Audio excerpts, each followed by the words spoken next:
సాధనకు స్వాగతం. నిన్న ఇక్కడ యుఎస్లో అమెరికాలో జూన్టీన్త్ అని ఒకటి సెలబ్రేట్ చేశారు. దానికి కొన్ని కంపెనీస్ సెలవు ఇచ్చినాయి, కొన్ని కంపెనీస్ హాలిడే ఇవ్వలేదు. అదేంటంటే జూన్ 19న 1865 1865 సంవత్సరం జూన్ 19 నాడు ఎండ్ ఆఫ్ స్లేవరీ అంటే బానిసత్వం నుంచి విముక్తి అనేటటువంటి ఒక డిక్లరేషన్ ఇవ్వటం వల్ల దాన్ని 2021 నుంచి ఒక ఫెడరల్ హాలిడే కింద మార్చి మనకి సెలబ్రేట్ చేసుకోవటం అన్నది ఇక్కడ జరుగుతోంది. సరే, బానిసత్వం నుంచి కొంతమందికి విముక్తి అని అన్నారు. సరే, అప్పట్లో అనేక రకాలైనటువంటి వ్యక్తుల్ని, కొన్ని జాతుల్ని బానిసలుగా తీసుకొచ్చి ఇక్కడ బానిసత్వంలో వాళ్ళని చాలా ఇబ్బందులు పెట్టి తర్వాత దాని నుంచి విముక్తి కలిగించటం అన్నది ఒక చారిత్రాత్మకమైనటువంటి విషయం. అది సరే, మరి మనిషికి ఎప్పుడు అన్నది మనం ప్రశ్నించుకోవాలి. అదేంటి సార్, మనందరం చాలా ఫ్రీడమ్గా స్వతంత్రంగా మనం ప్రపంచంలో జీవిస్తున్నాం కదా అని మనం ఆలోచించుకుంటే, మరి మనం ఎప్పుడు బానిసలమయ్యాం సార్? మనకి ఇవన్నీ విముక్తులు ఎందుకు అనేటటువంటి ప్రశ్నలు మనకి ఉదయిస్తాయి. ఇలా అనగానే మైండ్లో రకరకాలుగా మనకి భావాలు వస్తాయి. ఏమిటి వీడు ఇలా మాట్లాడుతున్నాడు అన్నది కూడా అనిపిస్తుంది. నిజానికి మనిషి తనకి తానే బానిసై ఉన్నాడు అన్నది మనం గుర్తుపెట్టుకోవాలి. ఎందుకంటే మన సాధనతోటి మన జీవితంలో మనం ఎటువంటి మార్పులు తెచ్చుకోవటం వల్ల మనం అనుకున్న వైపు స్వతంత్రులమై స్వేచ్ఛగా మనం జీవించడం జరుగుతుంది అన్నది కనుక మనం ఆలోచిస్తే, ఎందుకు మనిషికి స్వతంత్రం, ఎందుకు మనిషికి స్వేచ్ఛ అనేటటువంటి భావాలు మనం గనక ఆలోచిస్తే అప్పుడు మనకు తెలుస్తుంది మనం నిజంగా మనం దేనికి బానిసలమై ఉన్నామో, మన బానిసత్వంలోనే ఉన్నామా లేదా. బానిసత్వం అంటే ఏమండి, ఎవరో మన మీద అధికారం చెలాయించి మనం అనుకున్నట్లుగా మనం జీవింపకుండా మనం చేసేటటువంటి రకరకాల పరిస్థితులు అవన్నీ కాదు బానిసత్వం అంటే. మనిషికి మనసే బంధం, మనిషికి మనసే మోక్షం. ఈ రెండూ కూడా మనిషికి మనసు వల్లే సాధ్యపడతాయి. ఎందుకంటే మనసే మనిషిని బంధిస్తుంది, లేదా బంధం నుంచి విముక్తి కలిగి స్వేచ్ఛాపూరితమైనటువంటి వాతావరణంలో జీవించడానికి కావలసినటువంటి పరిస్థితిని కూడా మనసే కల్పిస్తుంది. దానికి మనిషి ఏం చేయాలి, దానికి కావలసినటువంటి ఎటువంటి పరిస్థితులను మనిషి కల్పించుకోవాలి అని గనక మనం ఆలోచించినట్లయితే ఆ పరిస్థితుల నుంచి మనం దూరంగా వెళ్ళిపోయామని తెలుస్తుంది. మరి ఈ రోజున ప్రపంచంలో ఉన్నటువంటి రకరకాల పరిస్థితులు మనం చూస్తూ ఉన్నాం. ఏది ఎక్కువగా కనపడుతోందంటే, ఒకడి మీద ఇంకొకడు ఆధిపత్యం చలాయించాలనో లేదంటే వాడిని గెలవాలనో ప్రయత్నం చేస్తున్నాడు. ఒక మతం మరొక మతం మీద, ఒక మనిషి ఇంకొక మనిషి మీద, ఒక దేశం ఇంకొక దేశం మీద రకరకాలుగా తమ ఆధిపత్యాన్ని చలాయిస్తూ, లేదంటే దానికి భయపెడుతూనో ఎన్నో రకాలుగా మనం ఈ రోజున ప్రపంచంలో చూస్తున్నాం. దీన్ని బట్టి మనకేం తెలుస్తుందంటే, మనిషి తనను తాను గెలవటం అనేటటువంటి విషయాన్ని ఏనాడో మర్చిపోయాడని మనకు తెలుస్తుంది. అంటే తనను తాను గెలవలేని మనిషి ఇంకొకరిని గెలవాలని ఆలోచిస్తూ ఉంటాడు. ఎందుకంటే తనని తాను గెలవలేని పరిస్థితుల్లోకి తనను తాను నెట్టేసుకున్నాడు. అది బానిసత్వమేగా. అటువంటి బానిసత్వం నుంచి మనిషికి విముక్తి ఎప్పుడు కలుగుతుంది? దాని నుంచి మనిషి ఎప్పుడు బయటపడతాడు? ఏ పరిస్థితులు తనను తాను కల్పించుకొని ఆ పరిస్థితుల నుంచి తాను బయటపడతాడు? సరే, మనకి ఏదో బానిసత్వ విముక్తి 1865లో జరిగింది అని ఈ రోజున మనం మాట్లాడుకుంటున్నాం. కానీ నిరంతరం మనిషి ఆ పరిస్థితిలోనే ఉన్నాడు కదా. నీ భావానికి నువ్వు బానిసై ఉన్నావు కదా, నీ ఆలోచనకి నువ్వు బానిసై ఉన్నావు కదా. తద్వారా చుట్టూ ఉన్న వాళ్ళందరూ కూడా నీ మాటే వినాలి, నీ అధికారాన్ని వాళ్ళు ఒప్పుకోవాలి, దాని ప్రకారమే వాళ్ళు జీవించాలి అని మనిషి ఒక రకమైనటువంటి ఆ ఆధిపత్యపు స్థితిలోకి వెళ్ళిపోవటం వల్ల చుట్టూ ఉన్న వాళ్ళని ఏ విధంగా ఎలా చూస్తున్నాడో ప్రపంచం మనకు చూస్తుంటే తెలుస్తూ ఉంటుంది కదా. ఈ రోజున ప్రపంచంలో దేశాలు యుద్ధాలు చేసుకుంటున్నాయి, మనిషి యుద్ధాలు చేసుకుంటున్నాడు. మనిషి మనుగడ కొనసాగించడం కోసం ఎన్ని రకాలైనటువంటి ఇబ్బందులు పడుతున్నాడో అన్ని రకాలైనటువంటి ఇబ్బందులు ఈ రోజున ప్రపంచంలో మనం చూస్తూ ఉన్నాం. దీనికి కారణం ఎవరండి? భగవంతుడా, ప్రకృతా, లేకపోతే మనిషా, లేదంటే మన చుట్టూ ఉన్నటువంటి చెట్లు, జంతువులు, పశుపక్షాదులు ఇవన్నీనా? ఎవరు కారణం? ఆలోచిస్తే సిగ్గేస్తుంది మనకి. మనమే కదా. అంటే మనకిచ్చినటువంటి రీసోర్సెస్ని సరిగా యూటిలైజ్ చేసుకోకుండా వాటితోటి మనల్ని మనం నాశనం చేసుకునేటటువంటి స్థితికి మనిషి తనని తాను నెట్టేసుకున్నాడు. మరి అటువంటి వాడు మళ్ళీ బయటికి రావాలంటే ఎలా రావాలండి? ఎవరు తీసుకొస్తారు? దానికి కావాల్సినటువంటి బావిలో పడ్డాడండి.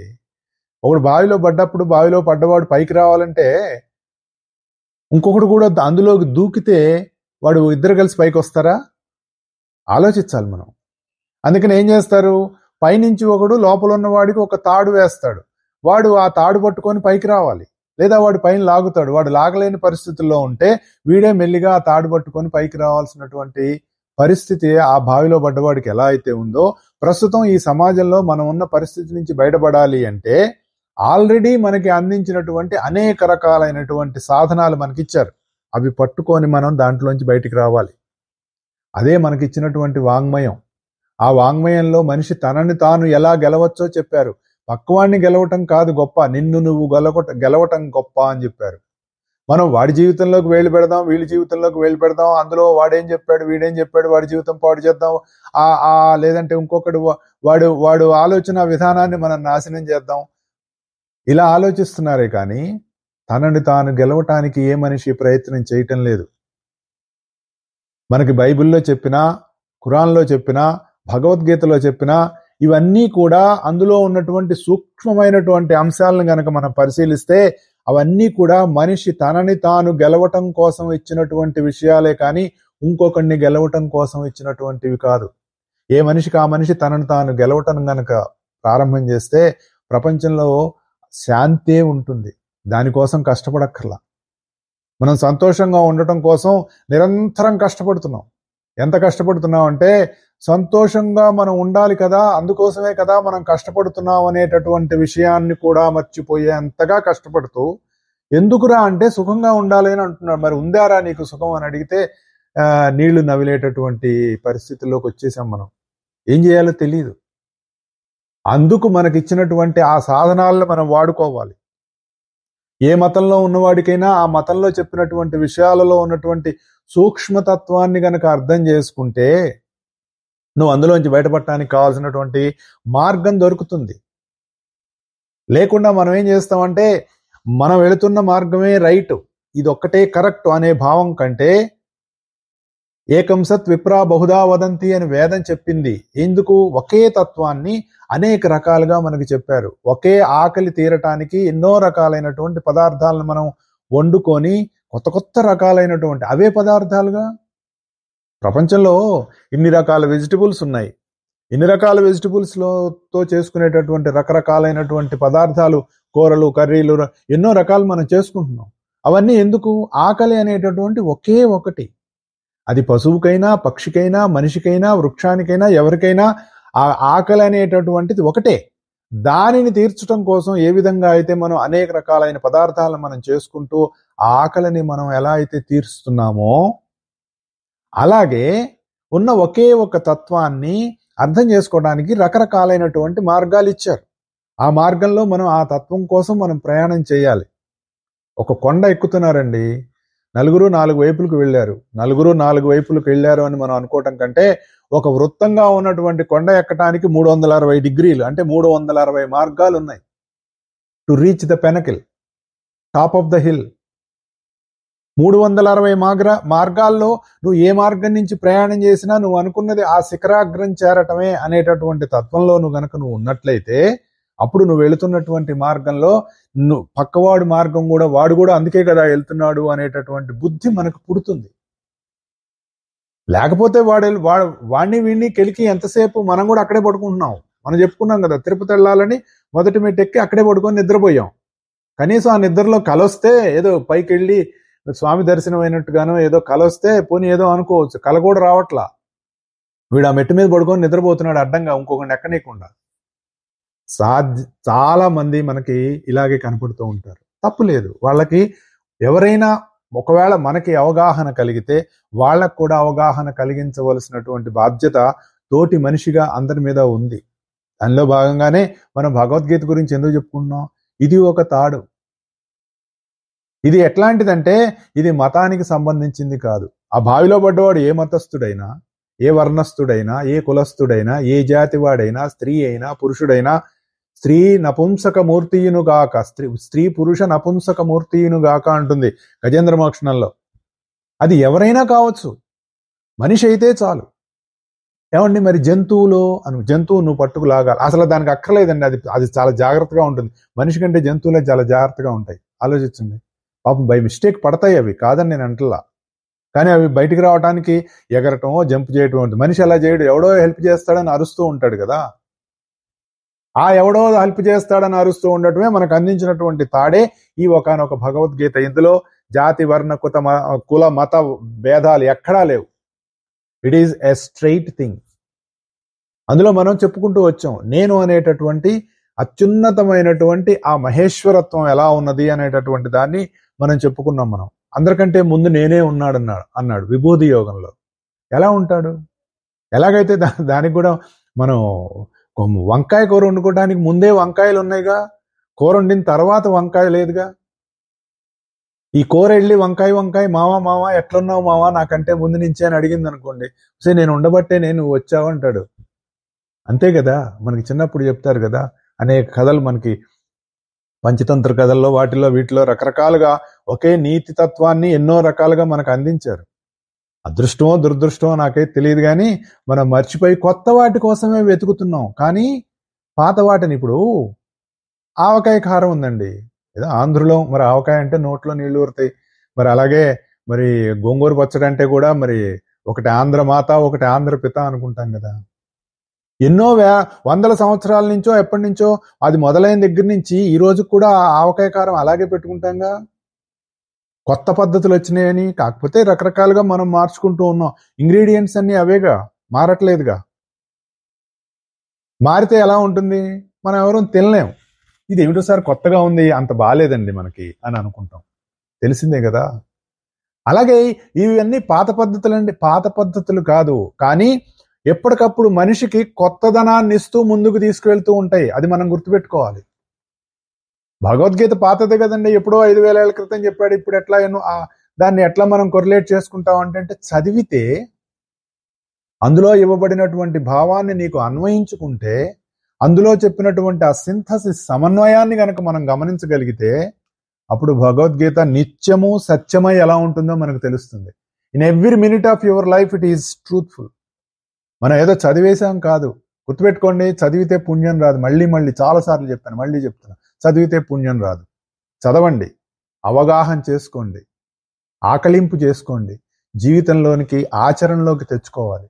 అప్పుడే మనకు తెలుస్తుంది. మనం నేర్చుకునే సాఫ్ట్వేర్ అయినా కూడా, మనం సర్టిఫికేషన్ వచ్చినా కూడా, హీఈస్ ఎ సర్టిఫైడ్ ప్రొఫెషనల్ అన్నా కూడా, మీరు ఆ సాఫ్ట్వేర్ని ఎక్కడా వాడకపోతే 2 నెలల్లో మర్చిపోతారు. సర్టిఫికెటే మిగులుతుంది మనకి.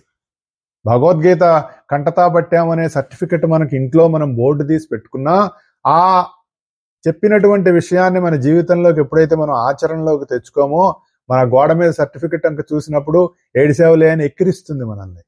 ఆ పరిస్థితి మనం తెచ్చుకోకుండా మనం నేర్చుకున్న దాన్ని ఆచరణలోకి తెచ్చుకోవటం కోసం మనం చేయవలసింది. అందరికంటే ముందు నేనున్నాను అంటే ఏంటి? ఆ తత్వంలోంచి అన్నీ వచ్చినాయి.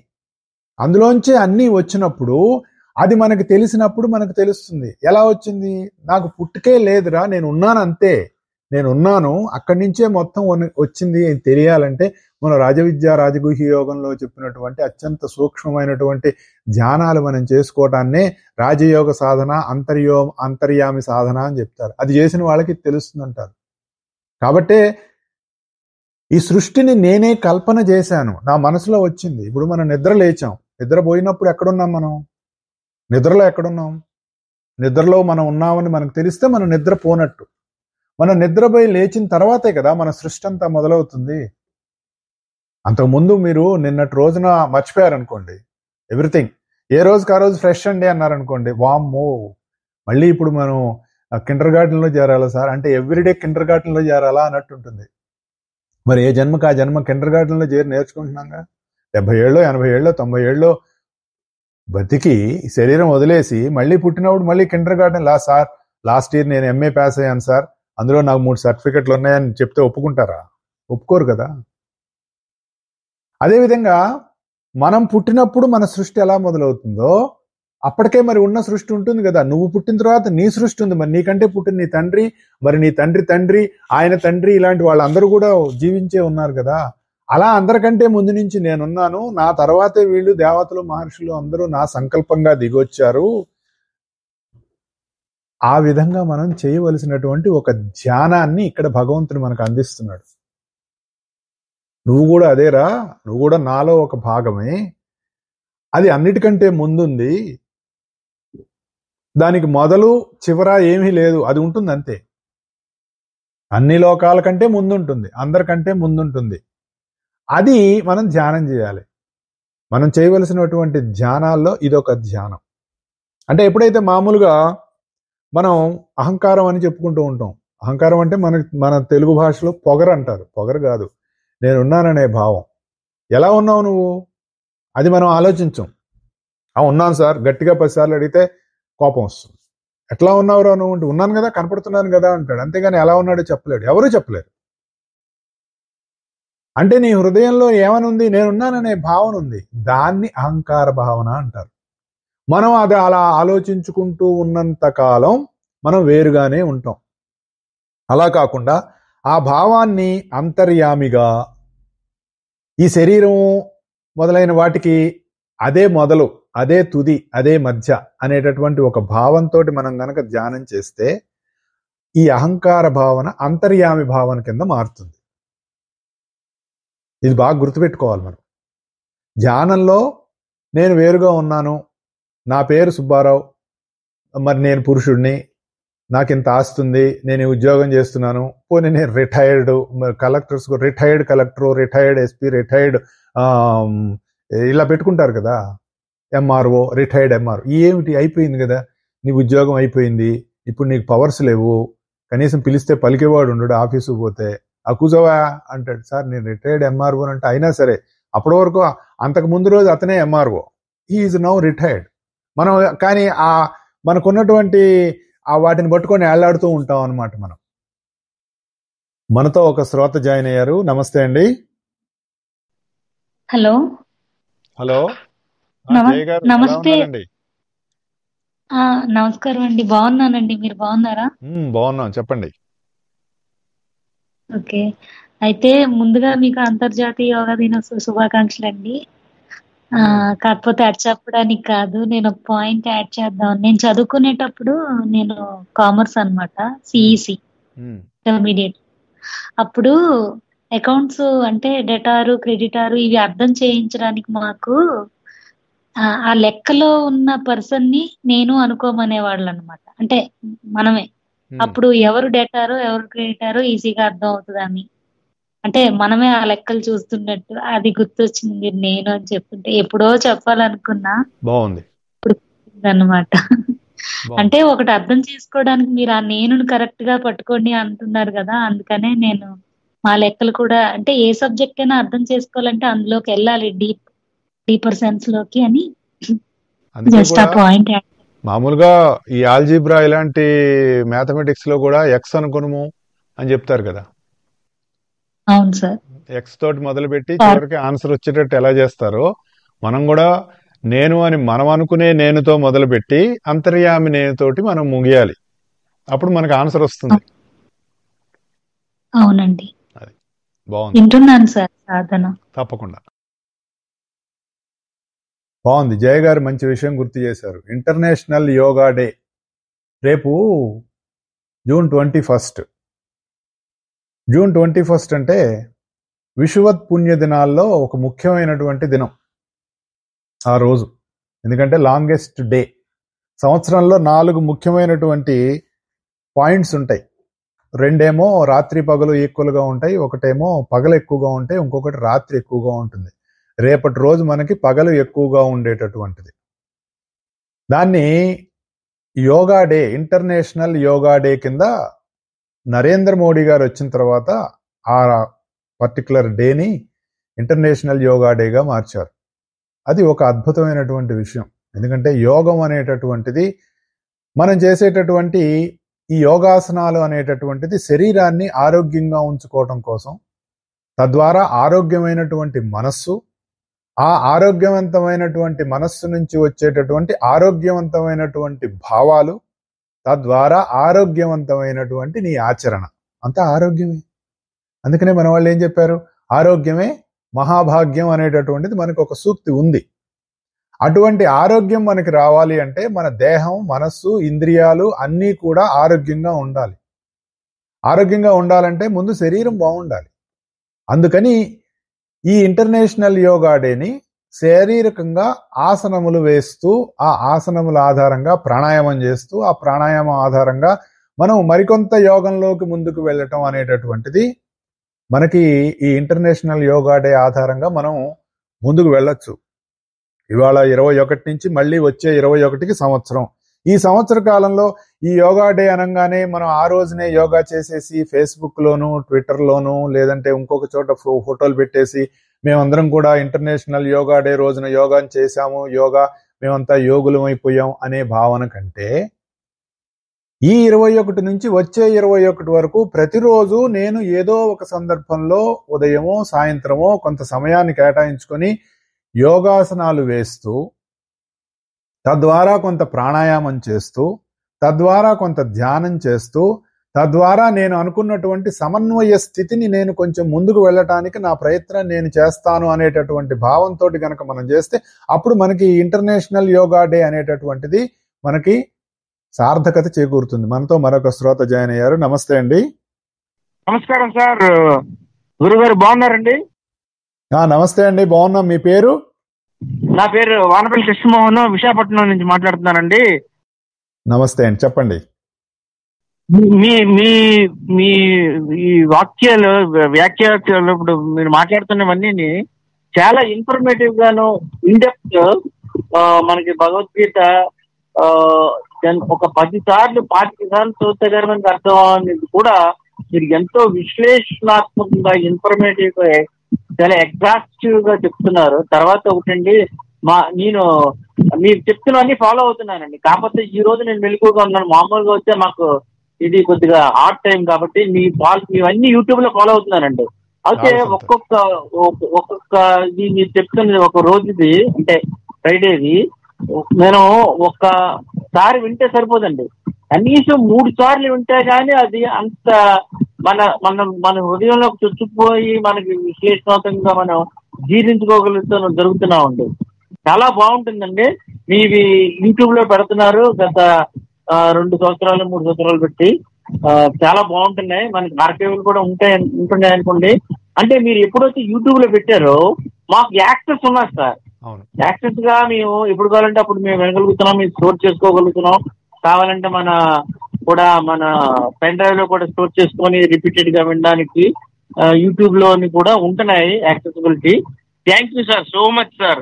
ఇలాగే మీరు కంటిన్యూ చేయాలని, ఆ భగవంతుడు మీకు అది ఇవ్వాలని, మేము మీ ద్వారా మీ భగవంతు స్వరూపం మేము వినాలని ఎంతో ఇన్ఫర్మేటివ్ గా ఉంది. నమస్కారం sir, thank you so much. Thank you so much అండి. మీరు చెప్పినటువంటి విషయం చాలా ఇన్స్పైరింగ్ గా ఉంది. తప్పకుండా నేను చేయగలిగినది, నేను చెప్పగలిగినది మా గురువు గారి అనుగ్రహం వల్ల దానిని నేను తప్పకుండా కంటిన్యూ చేస్తాను. అది మీ అందరికీ అలా నచ్చుతోంది, అర్థమవుతోంది, మీ జీవితంలోకి తెచ్చుకోవడానికి మీరు ప్రయత్నం చేస్తున్నారు అన్న విషయం నాకు నిజంగా చాలా ఆనందం కలిగించింది. తప్పకుండా నా ప్రయత్నం కొనసాగిస్తాను. దీన్ని ఇలా కంటిన్యూగానే చెప్పుకుంటూ వెళ్తాను. అది మా గురువు గారు నాకు అందించినటువంటి ఒకానొక బాధ్యత కూడా. దానిని నేను అలా కంటిన్యూ చేస్తాను తప్పకుండా. థ్యాంక్ యూ వెరీ మచ్ అండి. సో బాగుంది, చాలా ఆనందంగా కూడా ఉంది. ఎందుకంటే మాకు సాధారణంగా ఫీడ్బ్యాక్స్ ఏమీ రావు. అలాంటిది ఇలా వచ్చి ఒక ఫీడ్బ్యాక్ ఇచ్చి చాలా బాగుంది అనటం ఉత్సాహాన్ని కూడా ఇస్తోంది. చాలా సంతోషం. సో అలాగే మనం ఈ ఇంటర్నేషనల్ యోగా డేని ప్రతి ఒక్కరూ కూడా విశాఖపట్నంలో రేపు చాలా నరేంద్ర మోడీ గారు కూడా వెళ్ళారు అక్కడికి. చాలా అత్యద్భుతంగా అది జరగాలని, దానిలో మనందరం భాగస్వాములు అవ్వాలని, ఇదేదో మనం ఎవరు మెప్పు కోసమో కాదు, మన కోసం మనం చేసుకోవాలి.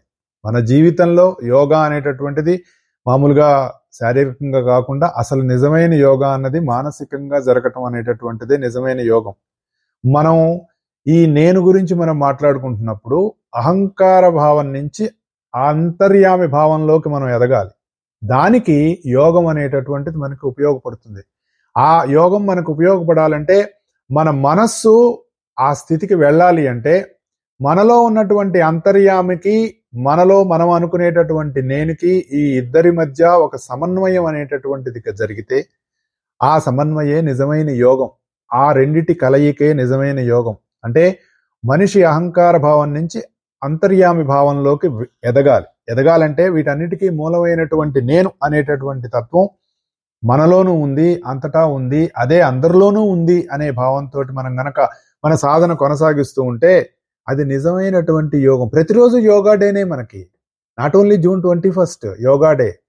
అది ఇంటర్నేషనల్ గా అందరికీ ఏదో ఒక రోజుని కేటాయించాలి కాబట్టి కేటాయించారు. కానీ నిజమైన సాధకుడికి ప్రతిరోజు యోగా డేనే. ఎందుకంటే ప్రతిరోజు మనం ప్రపంచంతో రకరకాలుగా ఎప్పుడైతే మనం ఆ అనుసంధానం మనకు జరుగుతూ ఉంటుందో మనసు పరిపరి విధాలుగా వెళ్ళిపోవటానికి అవకాశం ఉంటూ ఉంటుంది. తిరిగి మళ్ళీ దాన్ని యథాస్థానంలోకి తెచ్చుకొని ఏది రిట్రాక్ట్ చేసుకొని మళ్ళీ దాని యథాస్థానంలో ఎలా అయితే ఉంచుకోవాల్సిన బాధ్యత మనందరి మీద ఉందో దానికి మన సాధన మనం కొనసాగాలి. ఆ ఏదైతే అంతర్యామి ఈ శరీరానికి మొదలు ఆది తుది అంతం ఏదైతే మనం అనుకుంటున్నామో ఆ అంతర్యామి భావంలోకి మనం ఎదగటం ఎప్పుడైతే జరిగిందో అదే మనం అహంకార స్థితిని దాటి మనం ఈశ్వరత్వంలోకి ఎదగటం. మామూలుగా అప్పుడు ఏం తెలుస్తుంది? అహంకార స్థితిలో ఉన్నప్పుడు మనకి శరీరం ఉంది అనేటటువంటి భావన మనకు తెలుస్తుంది. నేను ఈ శరీరంలో ఉన్నాను అనేటటువంటి భావన ఎప్పుడు అహంకార స్థితిలో తెలుస్తుంది, నేను వేరుగా ఉన్నాననే భావనలో. కానీ ఎప్పుడైతే నువ్వు ఈశ్వర స్థితిలోకి వెళ్ళావో అంటే అంతర్యామి స్థితిలోకి నువ్వు వెళ్ళావో అప్పుడేం తెలుస్తుంది? తన యందు దేహాలు ఉన్నట్టు తెలుస్తుంది. నువ్వు దేహంలో లేవు, నీలో దేహం ఉన్నట్టు తెలుస్తుంది. చూడండి ఆ రెండిటికి ఎంత డిఫరెన్స్ ఉందో. నువ్వు దేహంలో ఉంటే బద్ధుడివి, ఒక రకమైనటువంటి బానిసత్వం అది. కానీ నీలో శరీరం ఉందంటే నీకు స్వేచ్ఛ ఉన్నట్టు లెక్క, స్వతంత్రుడువు, నువ్వు అన్నిటికీ స్వామిత్వం వచ్చినటువంటి వాడివి. దీన్ని నువ్వు సమస్త సృష్టితోటి గనక ఎప్పుడైతే నువ్వు దాన్ని సమన్వయపరుచుకున్నావో అంటే ఈ భావన సృష్టి మొత్తానికి గనక నువ్వు సమన్వయపరుచుకున్నావో అదే రాజగుహ్యమైనటువంటి జ్ఞానం.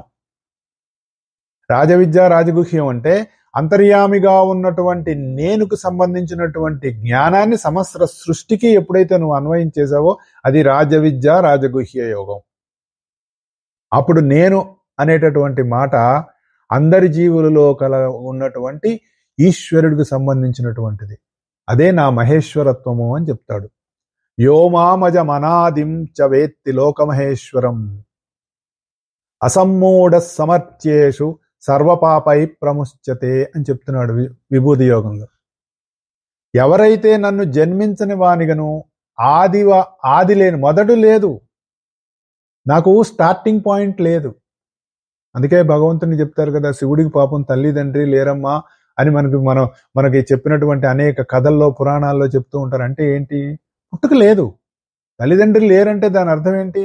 మామూలు ఎవరో మనిషికి పాపం తల్లిదండ్రులు లేరంటే అర్థం ఏంటంటే వారు వెళ్ళిపోయారు, వాళ్ళు లేరు, ఆ పిల్లవాడు ఒక్కడే ఉన్నాడు. కానీ భగవంతుడి విషయంలో తల్లిదండ్రులు లేడమ్మా అని అంటే అర్థం ఏంటంటే పుట్టుక లేనివాడు అర్థం. అలా పుట్టుక లేనివాడుగాను మొదలు లేనివాడుగాను ఈ లోకాలన్నిటికీ కూడా ఈశ్వరుడయ్యేని గనక ఎవడైతే తెలుసుకున్నటువంటి మనిషి, మర్చుడు అంటే మనిషి, అన్ని మలినాల నుంచి బయటపడుతున్నాడు. అంటే ఎందుకు బయటపడతాడు?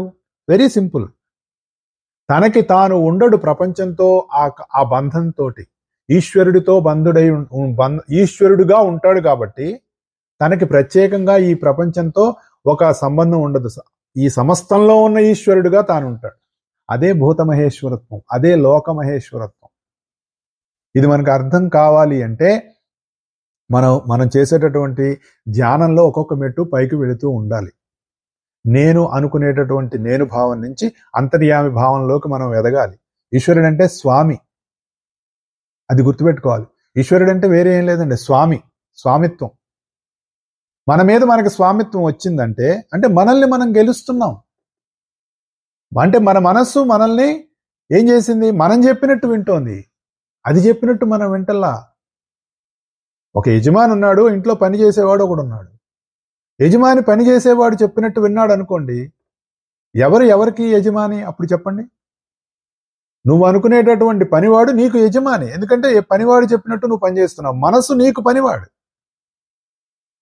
మనసు నీకు పనివాడు, కానీ నువ్వేం చేస్తున్నావు? నువ్వు మనసు చెప్పినట్టు వింటున్నావు. కానీ నువ్వు చెప్పినట్టు గనక నీ ఇంట్లో పనిచేసేవాడు వింటే అప్పుడు నువ్వు స్వామివి. అలా నీ మనసుకు నువ్వు స్వామి అవ్వాలి. అప్పుడు నీకు ఈశ్వరత్వం అంటే ఏంటో తెలుస్తుంది. లేకపోతే బానిసత్వమే ఉంటుంది. మనం బానిసత్వం నుంచి ఈశ్వరత్వంలోకి ఎదగాలి. ఆ ఎదగాలి అంటే మనం యోగం చెయ్యాలి. యోగం చెయ్యాలి అంటే మనం జూన్ 21 కాదు, 365 రోజులు మనం మన సమయాన్ని ఎంతో కొంత మనం వేస్ట్ చేసే టైంలో కొంత, అంతా నేనన్ను కొంత, ఎంతో కొంత వేస్ట్ చేసే సమయంలో కొంత, అంతైనా వాడకపోతే మనం అనుకున్న మార్గంలోకి ముందుకు ఎలా వెళ్ళగలుగుతాం? మనం వినేసి చేతులు దులిపేసుకుంటే పని అవ్వదు కదా. కాబట్టి దానికి మనం ప్రయత్నం ఖచ్చితంగా చెయ్యాలి. అటువంటి ప్రయత్నానికి నాందిగా మనం ఈ జూన్ 21 ఇంటర్నేషనల్ యోగా డేని ఒక స్టార్టింగ్ పాయింట్ కింద మనం తీసుకుంటే, అట్లీస్ట్ ఒక అడుగు ముందుకు పడితే 365 రోజుల్లో కనీసం ఒక 60 రోజులు తీసేసిన, 300 రోజులు తీసేయద్దు, 60 రోజులు తీసేసిన 300 రోజులన్నా మనం అనుకున్నది చేయగలిగితే మనం అనుకునేటటువంటి బానిసత్వం నుంచి స్వామిత్వంలోకి మనం ఎదుగుతాం. దానికి మన ప్రయత్నం నిరంతరం కొనసాగాలి. మామూలుగా మనం ఇంకొక విషయం ఈ యోగా డే గురించి చెప్పుకోవడానికి ఏంటంటే, యోగా డేలో రేపు వెలుగు ఎక్కువగా ఉండేటటువంటి రోజు, మోర్ లైట్ దాన్ డార్క్నెస్. ఇక్కడ మనం గుర్తుపెట్టుకోవాల్సింది ఏంటంటే, సూర్యుడు అలా ఉత్తరాయణానికి వచ్చి రేపటి నుంచి దక్షిణాయనం ప్రారంభం జరుగుతుంది. ఈ వెలుగు ఎక్కువగా ఉండటం అనేటటువంటిది ఒక అత్యుత్తమమైనటువంటి విశేషమైనటువంటి రోజు, సమ్మర్ సొలిస్టిస్ అంటారు. సో ఇక్కడ వెలుగు గురించి నేను ఎందుకు చెప్తున్నానంటే, మామూలుగా మనం ఏం చేస్తామంటే ఏదో భగవంతుడి నీడలో అలా వెళ్ళిపోతే బాగుంటుందండి, లేదంటే ఆ గురువుగారి నీడలో, ఇట్లా నీడ అని మాట్లాడుతూ ఉంటారు. మామూలుగా మనం నీ చల్లని నీడలో అనేవో పాటలు కూడా రాసుకున్నాం మనం. దాని గురించి ఆలోచిస్తే నాకేమనిపించిందంటే, నీడ కాదు మనకు కావాల్సింది, వెలుగు. భగవంతుని యొక్క వెలుగులో ఇప్పుడు నీడ ఉన్నాం అనుకోండి, నీడ ఎప్పుడు వస్తుంది? మన మీద లైట్ పడుతుంది, నీడ ఎక్కడ ఉంటుంది? వెనకాల ఉంటుంది. నువ్వు వెలుగుకి అభిముఖంగా నడుస్తున్నావు అనుకోండి, అంటే సూర్యుడి వైపు నడుస్తున్నాం మనం, అప్పుడు మీ నీడ ఎక్కడ పడుతుంది? మీ వెనకాల పడుతుంది. అలాగే మీరు సూర్యుడి నుంచి వెలుగు నుంచి వెళ్ళిపోతున్నారు అనుకోండి, అప్పుడు మీ నీడ ఎక్కడ పడుతుంది? మీ ముందు పడుతుంది. మనం చేయవలసింది వెలుగు వైపు ప్రయాణం చేయాలి. అప్పుడు మనం మన నీడ చూసుకోవాల్సిన అవసరం లేదు. నేను ఆ నీడలో ఉంటాను అని మనం భగవంతుడి నీడలో కాదు, భగవంతుడి యొక్క వెలుగులో మనం జీవించాలని మనం గుర్తుపెట్టుకోవాలి. గురువు గారి నీడలో కాదు, గురువు గారి యొక్క వెలుగులో మనం జీవించాలి. వెలుగు ఇంపార్టెంట్. నువ్వు ఎప్పుడైతే వెలుగులో ఉంటావో నువ్వు వెలిగింపబడతావు. You will be. ఇప్పుడు చీకట్లో ఉన్నావు అనుకోండి, చీకట్లో ఉంటే ఏం కనపడుతుంది? ఏం కనపడదు కదా. చీకట్లో నడిచేవాడు దేనికి ఏ విధంగానైనా ఏదో ఒకటి కాలేర కొట్టుకోవచ్చు, దెబ్బ తగలొచ్చు, ఏదైనా జరగచ్చు. కానీ వెలుగులో నడిచేవాడు ఎక్కడ ఏది ఉంది అన్నది తెలుస్తుంది. భగవంతుడిదైనా సరే, మామూలుగా ఎక్కడో చదివినట్లు గుర్తు, భగవంతుని యొక్క నీడలో కొన్ని శక్తులు అలా పనిచేస్తూ ఉంటాయి, దుష్ట శక్తులు ఉంటాయి అని చెప్తారు. మరి భగవంతుడు వాటిని ఎందుకనండి అలా ఉపేక్షిస్తాడు అని మాట్లాడతారు. ఇక మనకు వేరే వాళ్ళ గురించి మనం మాట్లాడుకోవద్దు, మన గురించే మనం మాట్లాడుకుందాం.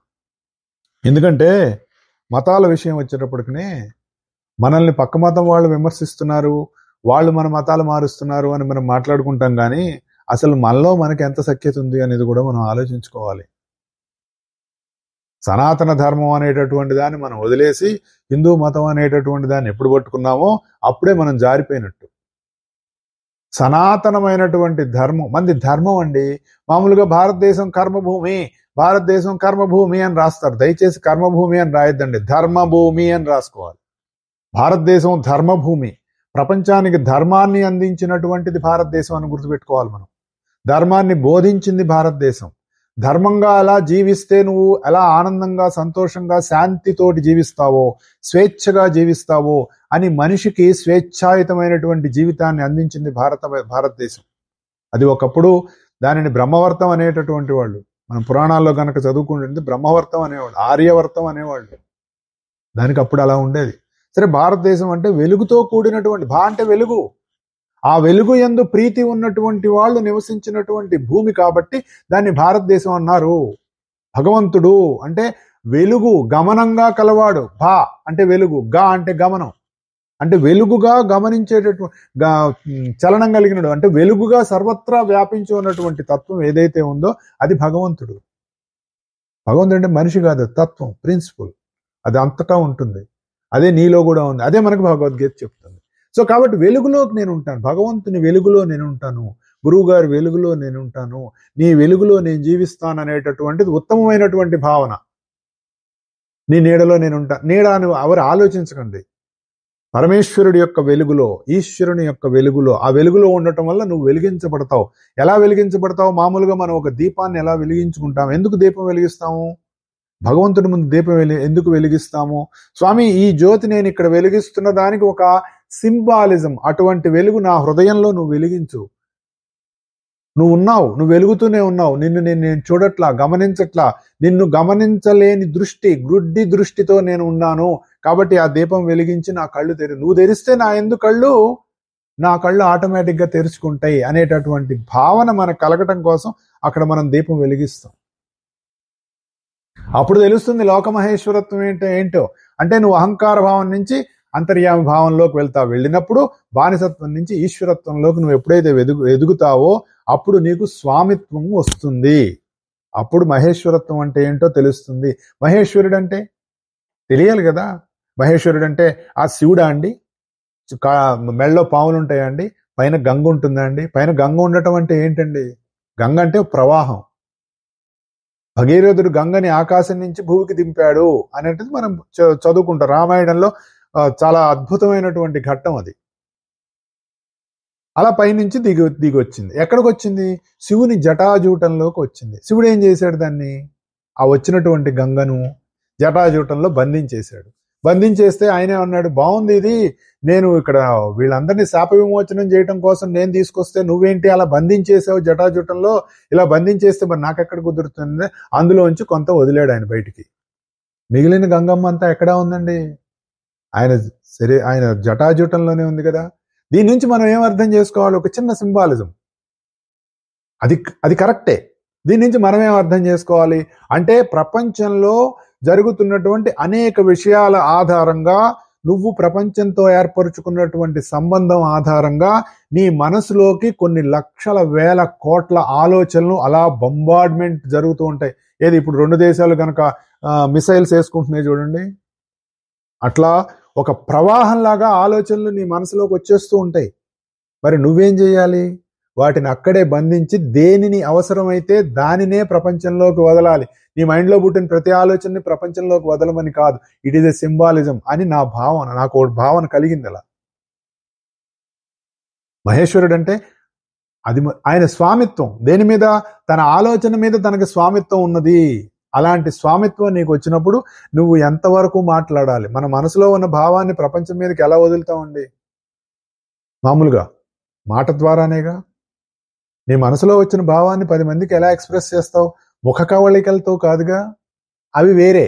ముఖ కవళికలతోటి ఎక్స్ప్రెస్ చేసే భావాలు వేరే ఉంటాయి. కోపం వచ్చినప్పుడు, నవ్వు వచ్చినప్పుడు, నవ్వినట్టుగానో, ముసి నవ్వులు రకరకాలుగా ఉంటాయి. అది వేరే భావం. కానీ ఒక నిజమైనటువంటి 10 మందికి ఉపయోగపడేటటువంటి ఒక చక్కటి సద్భావన నువ్వు ప్రపంచంలోకి వదలాలంటే ఎలా చేయాలి? నీ మాట ద్వారా వదలాలి. అది ఎంత చక్కగా ఉండాలి, ఎంత సౌమ్యంగా ఉండాలి, ఇంకొకళ్ళని బాధ పెట్టకుండా.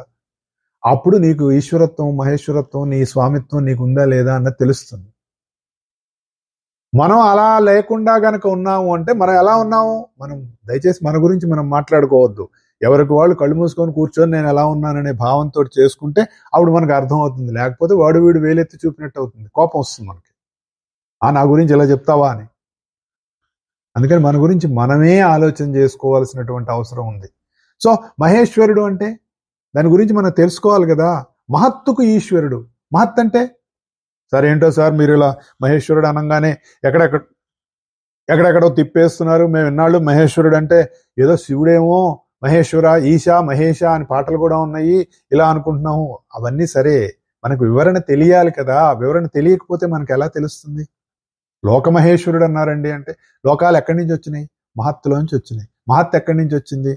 ఆ ఈశ్వర తత్వంలోంచే దిగొస్తుంది. ఆ సంకల్పంగా ఏర్పడినటువంటి మూల ప్రకృతి ఏదైతే ఉందో అదే మహత్తు. అందులోంచే మిగిలినవన్నీ ఆ మూల ప్రకృతి ఆధారంగానే మనకి రాజసిక, తామసిక, సాత్విక అనేటువంటి అహంకారాలు పుడతాయి. అందులోంచే వస్తాయి ఆ మహత్తులోంచి. వాటిని మహదహంకారాలు అంటారు. ఈ 3 గుణాలు మహత్తుకే ఆయన స్వామి అంటే మరి ఈ 3 గుణాలకు కాదా? దానికి కూడా స్వామియేగా. ఈజ్ మాస్టర్ ఆఫ్ ఎవ్రీథింగ్ కదా. స్వామి అంటే మాస్టర్ కదా. ఆయన ఎక్కడున్నాడు? 3 గుణాల కంటే అవతలు ఉన్నాడు. సరే, ఈ ప్రకృతి ఏం చేసింది? అరా మన ఇద్దరం ఆడుకుందాం, నువ్వు ఆ పైన కూర్చుంటే ఎట్లా, రా వాకింగ్కి వెళ్దాం అని. ఇప్పుడు భార్యాభర్త ఇద్దరం పద వాకింగ్కి వెళ్దాం అని వెళ్తారు కదా. అట్లాగే మరి రా అంటే ఎక్కడికి రమ్మంటావు అని అడిగితే ఆవిడ ఏం చేస్తుంది? సృష్టిలో అన్ని రకరకాల అణువుల్ని తయారు చేసి వచ్చి అందులో కూర్చోమంటే అందులో వచ్చి కూర్చున్నాడు ఆయన. ఆ తత్వమే దిగొచ్చింది. మనందరం ఆ అణువులమే. ఇది ఈ భావన మనం ఆలోచిస్తున్న కొద్దీ మనకు పెరగాలి. అంటే ఆయన 3 గుణాలకు అవతలు ఉన్నాడు స్వామిగా, మళ్ళీ 3 గుణాలకు యువతలకు వచ్చాడు జీవిగా. ఈ స్వామి జీవి రెండు కూడా ఒకటే అని మా భావన మనకుంటే అప్పుడు మనం అనుకునేటటువంటి జీవత్వంలో నుంచి ఈశ్వరత్వంలోకి, స్వామిత్వంలోకి మనం ఎదుగుతాం. మన సాధన ఇక్కడి నుంచి అక్కడికి చూస్తే ఏదో పక్కనే ఉన్నట్టుగానే ఉంటుంది. యుగ సహస్ర యోజన పరభాను లీలియో తాహి మధుర పలజాను అని మనం ఎందులో చెప్పుకుంటాం అండి? హనుమాన్ చాలీసాలా చదువుకుంటాం. ఇక్కడి నుంచి ఆయన సూర్యుడి దగ్గరికి ఎగిరి వెళ్ళిపోయాడు. అదేంటి అట్లా కుదురుతుందండి? ఎవరికైనా కుదురుతుందా అట్లా? దానిలో ఉన్న యోగ రహస్యం ఏంటి మనం ఆలోచించుకోవాలిగా. ఎక్కడి నుంచి ఎగిరాడు ఆయన? భూమి నుంచి ఎగిరాడు. ఎక్కడికి ఎగిరాడు? సూర్యమండలంలోకి ఎగిరాడు. మరి నీలో కూడా అలాంటి సూర్యమండలం ఉందా? దానికి సంబంధించినటువంటి కరస్పాండెన్సెస్ నీకు ఎక్కడైనా ఉన్నాయా అని కనుక మనం ఆలోచించుకుంటే సూర్యమండలానికి, సూర్యుడికి సంబంధించినటువంటి ప్రజ్ఞ మన పాలభాగంలో ఉంటుందని చెప్తారు పెద్దలు. నువ్వెక్కడున్నావు? భూమి మీద ఉన్నావు. అంటే భూమి నుంచి, భూమి అంటే మనలో ఉన్నటువంటి మూలాధార తత్వం, మనం అక్కడ ఉంటాం. ఎందుకంటే ప్రపంచంతో ముడేసుకొని ఉన్నాం కాబట్టి మనం మూలాధార తత్వంలో ఉంటాం. ఆ మూలాధార తత్వం నుంచి ఆజ్ఞాచక్రం వరకు ఎలా ప్రయాణం చేయాలి అంటే ఎంత సాధన ఉంటే ఆ ప్రయాణం జరుగుతుంది. నీ మీద నీకు ఎంత స్వామిత్వం ఉండాలి, నువ్వు ఎంత ఈశ్వరత్వంతో అనుసంధానం చెంది ఉండాలి, ఎన్ని ఉంటే నువ్వు ఇక్కడి నుంచి అక్కడికి నువ్వు క్షణంలో అలా నువ్వు వెళ్ళగలవు. నీ యోగ సాధన ఎలా జరుగుతుంది అది మనకు తెలిస్తే హనుమంతుడు ఎలా ఎగిరి వెళ్ళాడో మనకు తెలుస్తుంది. It is a symbolism. లీలియో తాహి మధుర పొలజాను, వాళ్ళకి జస్ట్ ఒక పండు లాంటిది. అంటే యోగి ధ్యాన స్థితిలో కూర్చొని మూలాధారం నుంచి ఆజ్ఞాచక్రానికి వెళ్ళాలి అంటే అలా వెళ్ళిపోతాడు. మరి మనకో మామూలు సాధారణ జీవికి అది కొన్ని వందల వేల మైళ్ళు. ఎందుకు? నువ్వు ఎంత సాధన చేసి ఎన్ని జన్మల సాధన జరిగితే నువ్వు ఆ స్థితిలో నువ్వు మూలాధారం నుంచి ఆజ్ఞాచక్రానికి వెళ్ళగలవు. త్రుటిలో, క్షణంలో, ఆలోచన జస్ట్ ఒక భావంతో. మరి దాన్ని బట్టి హనుమంతుడు ఎంత మహాయోగి అన్నది కూడా మనం ఒక యోగ పరంగా గనక మనం హనుమంతుని ఆలోచిస్తే మనకు తెలుస్తుంది. ఆయన ఎవరు? వాయుపుత్రుడు. మనలో వాయువు, ప్రాణవాయువు, ప్రాణశక్తి మనలో ఉంది. అంటే ఎప్పుడైతే నువ్వు ఈ ప్రాణశక్తి ఆధారంగా అంటే ప్రాణాయామం ఆధారంగా నీ శరీరంలో ఉన్నటువంటి ప్రాణము, అపానము అనేటటువంటి ఈ రెండు శక్తులని ఏకం చేసి సమత్వం చేస్తే, ఈ సమత్వం ఆధారంగా నీలో ఉదాన ప్రాణం గనక నిన్ను పైకి తీసుకెళ్తే అప్పుడు నువ్వు ఈ శరీరం అంతా సమానంగా ఎలా వ్యాపించి ఉన్నావో అన్నది వ్యానవాయువుగా నీకు ఎలా తెలుస్తుంది అన్నది ఈ హనుమంతుడి గురించి మనం ఆలోచిస్తూ ఈ లీలియో తాహి మధుర పలజాను అలా వెళ్ళిపోయాడండి ఆయన సూర్యుడి దగ్గరికి. అంటే ఒక యోగి ఎలా వెళ్ళగలడో భూమర్జం నుంచి ఆజ్ఞాచక్రానికి హనుమంతుడు అలా భూమి నుంచి సూర్యుడి దగ్గరికి అలా ఎగిరి వెళ్ళాడు అన్నది ఒక సింబాలిజంగా మనం అర్థం చేసుకుంటే మనకు తెలుస్తుంది. అది మనం సాధనలో మనం ముందుకు వెళ్తున్నప్పుడు దానిలో రకరకాల భావాల్లో మనకి కొన్ని విషయాలు మనకి అనిపిస్తాయి, తెలుస్తాయి. దాని ద్వారా మనం ముందుకు వెళ్ళడానికి మనకు ఒక సాధన దొరుకుతుంది. దానికి మనం ప్రయత్నం చేయాలి. సో ఇలా 3 గుణాలకే ఆయన అధిష్ఠించి ఉన్నాడు. మన యందు కూడా ఉన్నాడు అనే భావన మనకి బాగా స్థిరపడాలి. ఆయన ప్రతిబింబంగా మనం ఉన్నామన్న భావన రావాలి. మామూలుగా అల ఉంది, సముద్రం ఉందని చెప్తారు. అల వేరే ప్రత్యేకంగా ఉందా? సముద్రమేగా అల ఉంది. అది దానికి ఒక ప్రత్యేక గుణం రావటం వల్ల ఒక అలగా కనపడుతుంది. అలాగే మనం కూడా నేనున్నాననే భావం మనలో పుట్టి పెరిగి పడిపోతుంది. అదే పుట్టడం, పెరగటం, మరణించడం అనేటటువంటి 3 స్థితులు. దీని వెనకాల ఉన్నది ఈశ్వరత్వం. ఆ ఈశ్వరత్వంలోకి అడుగు పెట్టడం కోసమే మనకి ఇక్కడ, అందుకే మహేశ్వరుడు అంటే మహత్తుకే ఈశ్వరుడు. మహత్ అంటే అన్నిటికీ మూలమైనటువంటి మూల ప్రకృతి. అదే అసలైనటువంటి సంకల్పం. మనం నిద్ర లేవంగానే ఒక సంకల్పం వస్తుంది కదా, ఆ సంకల్పం ఆధారంగా జ్ఞానం, జ్ఞానం ఆధారంగా క్రియ. ఇచ్ఛాశక్తి, జ్ఞానశక్తి, క్రియాశక్తి స్వరూపిణి అని అమ్మవారి గురించి మనకి లలితా సహస్రనామంలో చెప్తారు. ఈ 3 శక్తులకి ఆవిడ అధీనమై ఉంటుంది.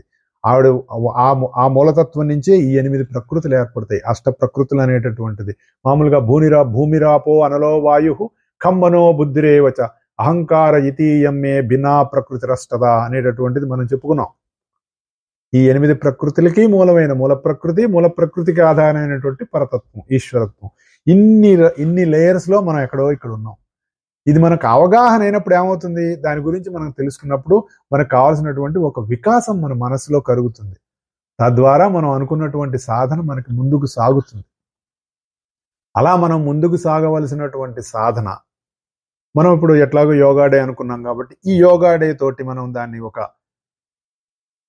మనకి కావాల్సినటువంటి ఒక ఇన్స్పైరింగ్ డేగా, యోగా డేని ఇన్స్పైరింగ్ డేగా తీసుకుని అక్కడి నుంచి మన యోగ సాధన ముందుకు సాగించుకోవాలని, తద్వారా మనం అనుకున్నటువంటి బానిసత్వం నుంచి ఈశ్వరత్వంలోకి, మరి స్వామిత్వంలోకి, వీటన్నిటిలోకి మనం అనుకునేటటువంటి అహంకార తత్వం నుంచి అంతర్యామి తత్వంలోకి ఎదగటానికి ఇది ఒక పునాదిగా మనం తీసుకొని మన సాధనకు ముందు కొనసాగాలని మనసా వాచా కర్మణ కోరుకుంటూ మరొకసారి అందరికీ కూడా ఇంటర్నేషనల్ యోగా డే శుభాకాంక్షలు తెలియజేసుకుంటూ ఈ వారానికి సెలవు తీసుకుంటున్నాను.